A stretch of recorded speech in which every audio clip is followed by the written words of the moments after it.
मोदी सरकार ने अपनी एक और गारंटी पूरी कर दी है। केंद्र सरकार ने नागरिकता संशोधन कानून यानी कि सीएए लागू करने का नोटिफिकेशन जारी कर दिया है और इसके साथ ही अब नागरिकता संशोधन कानून देश भर में लागू हो गया है। तो भाई आज जुल्म हो रहा है ना भाई। कहाँ है अफगानिस्तान में, कौन हिंदू है कौन सिख है। आपको याद होगा कि जब तालिबान ने टेक ओवर किया तो अफगानिस्तान से सिख बेचारे आए थे, स्पेशली भारत सरकार उनको लेके आई थी।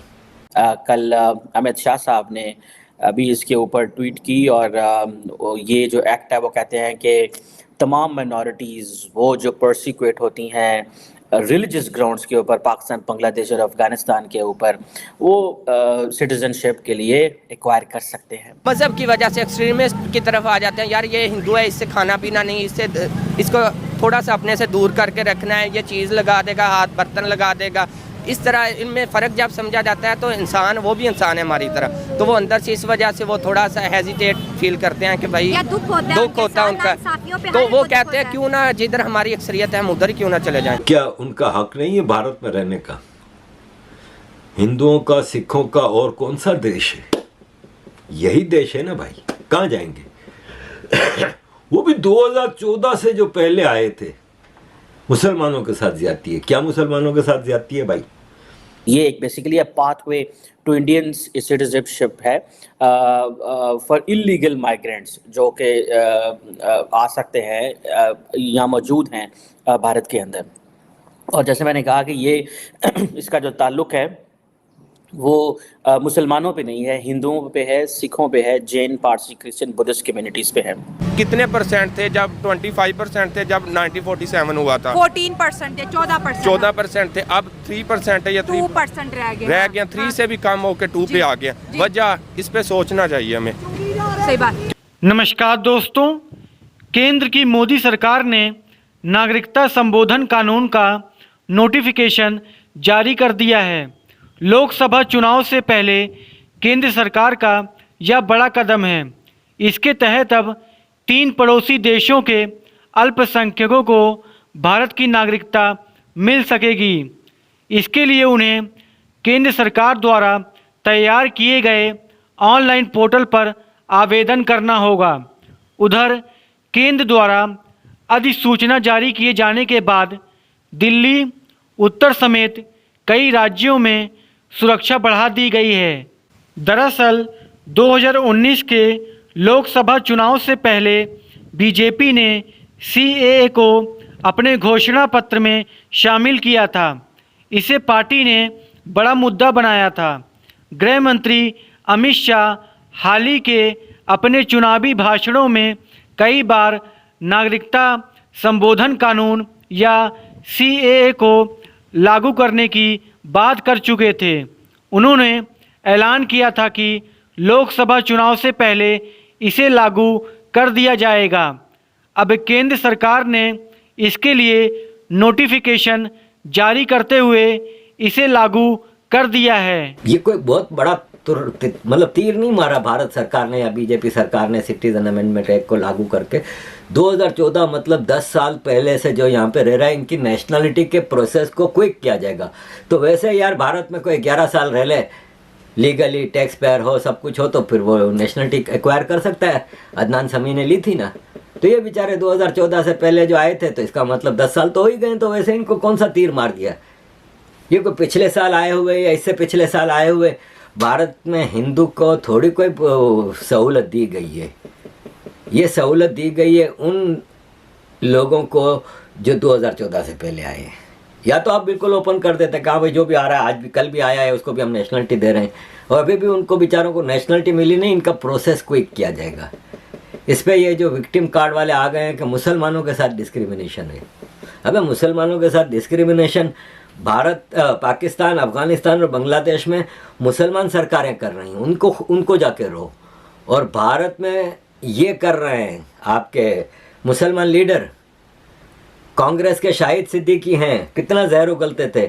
मैंने इनकी परसों तरसों एक ट्वीट देखी जिसमें उन्होंने कहा कि मुसलमानों की जो भारत में अगर हालत ख़राब है तो उसका जिम्मेदार कोई और नहीं, खुद मुसलमान है। अपने गिरेबानों में झाँकें। ये शाहिद सिद्दीकी की ट्वीट थी। अपने गिरेबानों में झाँकें कि भाई इनकी इस हालत का जिम्मेदार मुसलमान खुद हैं और इनके लीडर हैं। वो अपने उस चक्रव्यूह से निकलेंगे तो अपना कुछ कर सकेंगे।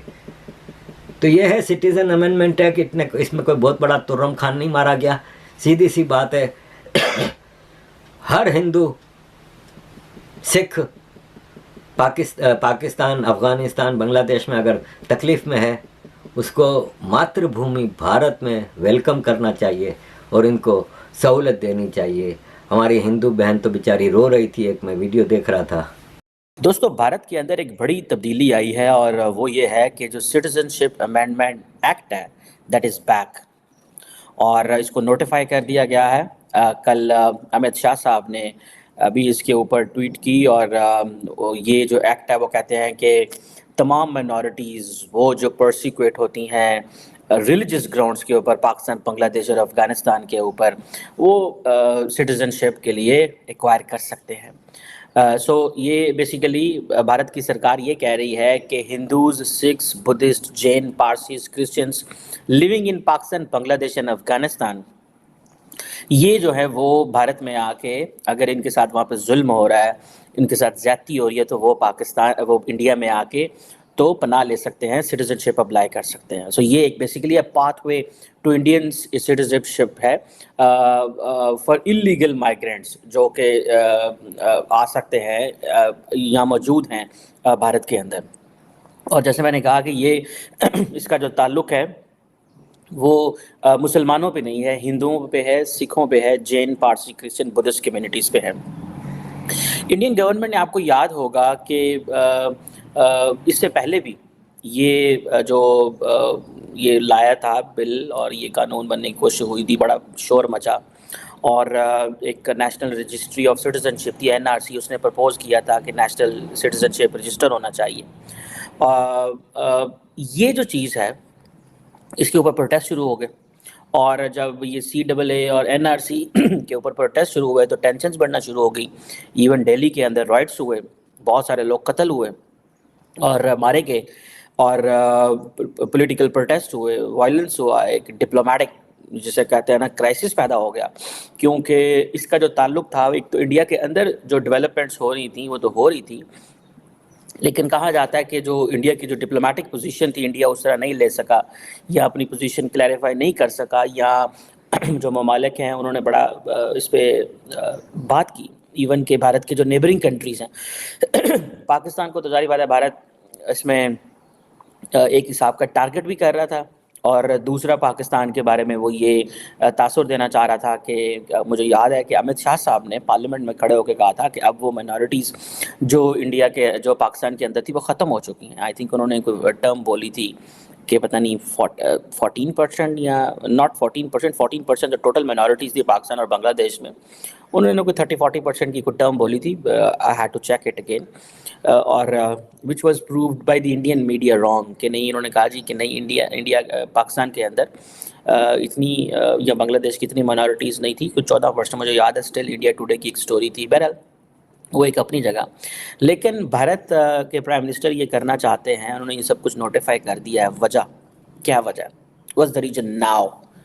ठीक है, राम मंदिर का इफ्तिताह होता है, आप देखें कल मिसाइल का दागा जाता है, टेस्ट किया जाता है, आज ये किया जाता है। सो प्राइम मिनिस्टर मोदी और उनकी जो पार्टी है, they have been targeting a particular constituency. उनका जो एम एंड थीम है, फॉर एग्जांपल जो प्राइम मिनिस्टर मोदी ने ट्वीट की थी पाकिस्तानी प्राइम मिनिस्टर के बारे में, वो क्या थी ट्वीट?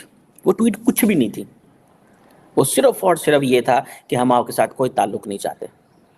उस ट्वीट का मतलब ये था कि हम पाकिस्तान के साथ किसी किस्म का कोई ताल्लुक़ नहीं रखना चाहते। That was the tweet. अगर आप उसको वो जैसे कहते हैं ना सही समझने की कोशिश करें, उसका डिप्लोमेटिक एनालिसिस करें।